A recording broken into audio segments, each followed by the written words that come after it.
ajo që mund të them është vitin e kaluar ne kemi patur diku tek 407 raste serioze, të cilat i kemi trajtuar dhe sigurisht të gjitha janë të mbyllura tashmë.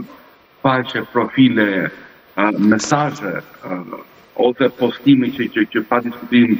shprehin bulizmin, duan të dëmtojnë dikë ose pa diskutim vitin urrejtjen. Por nga ana tjetër, çfarë shikojmë është që çdo javë tashmë, pra nëse nuk ishte ndodhur në atë vitin e kaluar, çdo javë tashmë po kërkojmë duke punuar me kompanitë globale, jemi duke kërkuar që të mbyllim 10 apo 12 postime, profile që shpërndajnë le të themi urrejtje ose pa diskutim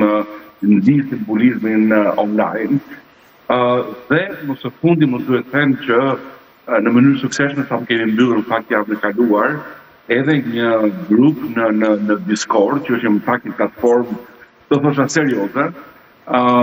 ku në fakt ishin 32.000 persona nga Shqipëria dhe nga Kosova, të cilët rasti konkret shpërndanin imazhe të vajzave dhe grave nga Shqipëria me emrat e tyre dhe sigurisht me postime abuzive e të tjera. Pra, jemi në një situatë që është vërtet shumë serioze dhe është një situatë ku vërtet duhet ta pranojmë që pjesa më e madhe jone, qoftë institucionet, organizatat, po sidomos familja apo prindrit, e kanë humbur luftën përballë fëmijëve të tyre, sidomos kjo lufta në aspektin e të gjithë, të thosha, botës digjitale, ku ne jetojmë ja dhe bashkë, po jemi duke folur nëpërmjet